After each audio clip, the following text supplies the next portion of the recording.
अस्सलाम वालेकुम students. Lahore board 2017 group 1 का पेपर हमारे सामने है।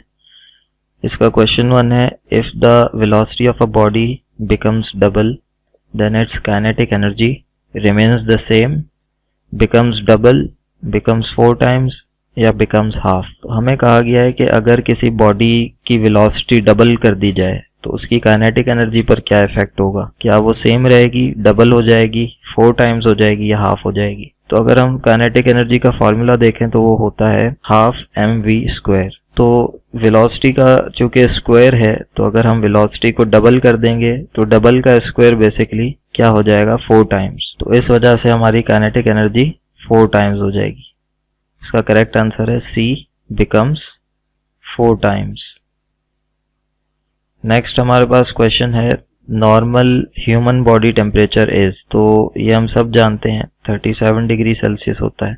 Next, a body is in equilibrium when its acceleration is uniform, speed is uniform, speed and acceleration are uniform या फिर एक्सेलरेशन इज 0। हमें कहा गया है कि कोई भी बॉडी इक्विलिब्रियम किस वक्त होती है, जब उसका एक्सेलरेशन यूनिफॉर्म हो, स्पीड यूनिफॉर्म हो, दोनों यूनिफॉर्म हो या एक्सेलरेशन 0 हो। तो इक्विलिब्रियम की 2 शराइत होती हैं कि या तो तमाम फोर्सेस 0 हो या फिर तमाम टॉर्क जो है, टॉर्क का सम वो भी 0 हो। तो फर्स्ट अगर हम कंडीशन देखें कि अगर तमाम फोर्सेस 0 हो जाएं तो इक्विलिब्रियम होगी, तो फोर्सेस 0 होने के लिए एक्सेलरेशन को 0 होना जरूरी है, क्योंकि फोर्स जो है मैस इनटू एक्सेलरेशन होता है। तो एक्सेलरेशन 0 होगी, इसका मतलब फोर्स भी 0 है। तो इसका आंसर होगा D, acceleration is 0। Fourth question में हमें कहा गया है, what happens to the thermal conductivity of a wall if its thickness is double.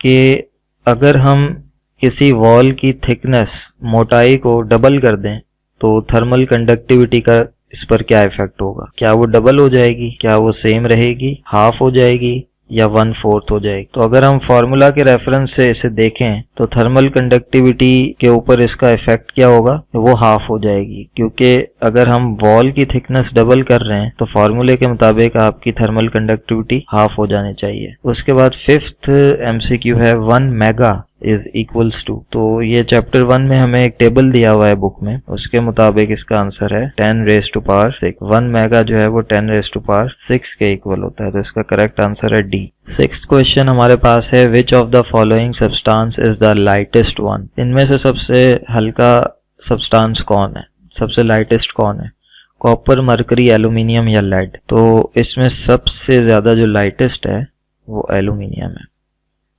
Correct answer है इसका सी, एल्यूमिनियम। 7th क्वेश्चन में हमें कहता है 1 litre is equals to. 1 litre किसके बराबर होता है। आंसर भी आपकी बुक में फर्स्ट चैप्टर में गिवन है एक टेबल के अंदर। 1 लीटर जो है वो 1 डेसीमीटर क्यूब के बराबर होता है। तो इसका करेक्ट आंसर होगा सी। 8th क्वेश्चन हमारे पास है, the speed of satellite nearest to the earth orbit is. मतलब जब सैटेलाइट अर्थ के ऑर्बिट के सबसे करीब होगी तो उसकी स्पीड कितनी होगी उस वक्त। 6 किलोमीटर पर सेकंड, 7 किलोमीटर पर सेकंड, 8 किलोमीटर पर सेकंड या 10। आपकी बुक में इसका आंसर है 5th चैप्टर में 8 किलोमीटर पर सेकंड।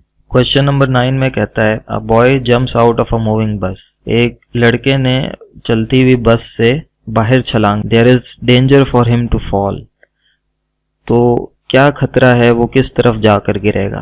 टूवर्ड्स द मूविंग बस, चलती हुई बस की तरफ, away from the bus, direction of motion, जिस डायरेक्शन में बस जा रही है उस डायरेक्शन में, या फिर opposite to the direction of motion. तो इसका आंसर होगा D, opposite to the direction of motion.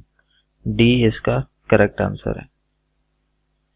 उसके बाद है 10th, convert 54 kilometre per hour into metre per second. तो हम जानते हैं कि किलोमीटर पर आवर से मीटर पर सेकंड में जाने के लिए हम 1000 से वैल्यू को मल्टीप्लाई करते हैं और 3600 से डिवाइड करते हैं। तो हम 54 को 1000 से मल्टीप्लाई करेंगे और 3600 से डिवाइड कर देंगे तो हमारे पास सी आंसर आएगा 15 metre per second. Next, false ceiling is done to. False ceiling क्यों की जाती है। Lower the height of ceiling, keep the roof clean, cool the room, insulate the ceiling. तो इसका करेक्ट आंसर है डी, इंसुलेट द सीलिंग। इन ceiling को, छत को इंसुलेट करने के लिए जो है बेसिकली फॉल सीलिंग की जाती है। उसके बाद लास्ट एमसीक्यू है, the value of sine 45 degree is. Sine 45 की क्या वैल्यू होती है? इसे आप सिंपल अपने कैलकुलेटर से भी इसकी वैल्यू निकाल सकते हैं। डी इसका करेक्ट आंसर होगा 0.707।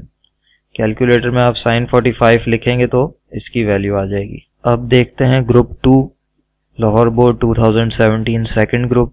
इसका क्वेश्चन नंबर 1 है, rooms are heated using gas heaters by. तो इसका करेक्ट आंसर होगा बी, कन्वेक्शन एंड रेडिएशन, क्योंकि गैसेस में जो है दोनों मोड्स होते हैं हीट ट्रांसफर के, कन्वेक्शन भी होता है और रेडिएशन भी होता है। क्वेश्चन नंबर 2 में हमें कहता है the thermal conductivity of brick is. तो आपकी बुक में चैप्टर 8 या 9 में इसका टेबल दिया हुआ है और उस टेबल के मुताबिक इसकी वैल्यू है 0.6 वाट per metre per kelvin. Question number 3, at sea level the atmospheric pressure is. तो सी लेवल पे हम जानते हैं एटमॉस्फेरिक प्रेशर कितना होता है, 101,300 पास्कल। ये भी आपकी बुक में दिया हुआ है चैप्टर नंबर 7 के अंदर। फोर्थ इसका एमसीक्यू है, least count of metre rule 1 millimetre. ये भी आपकी बुक में गिवन है फर्स्ट चैप्टर के अंदर। Fifth, inertia depends upon. Inertia किस पर डिपेंड करता है, वेलोसिटी, मास, वेट या स्पीड। तो इनर्शिया हमेशा मास पे डिपेंड करता है। Mass of a body is the measure of its inertia. ये भी आपकी बुक में थर्ड चैप्टर के अंदर दिया हुआ है। Question 6, earth's gravitational force of attraction vanishes at. Earth की जो ग्रेविटेशनल फोर्स ऑफ अट्रैक्शन है ये कहाँ जाकर खत्म होती है? तो ये ऑप्शंस हमारे पास हैं, इसमें बी करेक्ट होगा, इन्फिनिटी। क्वेश्चन नंबर 7 है, work will be maximum when the angle between force and displacement will be.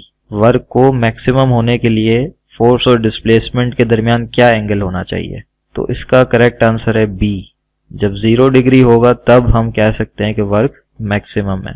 Question 8 में हमें कहता है the water converts into ice at a temperature 0 Fahrenheit, 32 Fahrenheit, -273 kelvin या 0 केल्विन। इसका correct answer होगा -32 Fahrenheit, क्योंकि ये 0 डिग्री सेल्सियस के बराबर होता है और हम जानते हैं कि फ्रीजिंग पॉइंट जो होता है वो 0 डिग्री सेल्सियस है और 0 डिग्री सेल्सियस इक्वल होता है 32 डिग्री फ़ारेनहाइट के। 1 टेरा इज इक्वल्स टू, 1 टेरा हम जानते हैं कि 10⁻12 के इक्वल होता है। चैप्टर 1 के अंदर एक टेबल है फिजिक्स की टेक्स्ट बुक में, उसमें इसका आंसर गिवन है। क्वेश्चन नंबर 10 में कहता है the value of g at a height 1 earth's radius above the surface of earth. Earth के एक रेडियस जितनी हाइट पर जी की वैल्यू क्या होगी? तो इसका आंसर फॉर्मूला के साथ आपकी बुक में एक्सप्लेन किया है, 1/4 हो जाएगी। जी की वैल्यू अगर एक अर्थ रेडियस पर जाकर कैलकुलेट करें तो वो हो जाएगी 1/4। Two equal but unlike parallel forces having different line of action produce couple.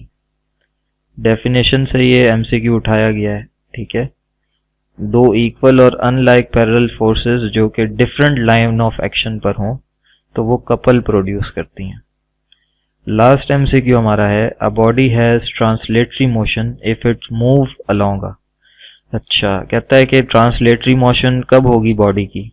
जब वो सर्कल में मूव करे, स्ट्रेट लाइन में मूव करे, कर्व्ड पाथ में मूव करे या लाइन में तो मूव करे लेकिन विदाउट रोटेशन। ये एमसीक्यू भी डेफिनेशन से उठाया गया है। सेकंड चैप्टर के अंदर टाइप्स ऑफ मोशन के अंदर ट्रांसलेटरी मोशन की डेफिनेशन है कि a body is said to be in translational motion या translatory motion if it moves in a line without rotation. तो डी इसका करेक्ट आंसर है। आज हमने 2017 लाहौर बोर्ड के दोनों ग्रुप्स के एमसीक्यू सॉल्व किए हैं। बाकी सॉल्व्ड एमसीक्यूज को देखने के लिए मेरे चैनल को विजिट करें और वहां पर आपको तमाम वीडियोस जो हैं सॉल्व्ड एमसीक्यूज की मिल जाएंगी। अल्लाह हाफिज।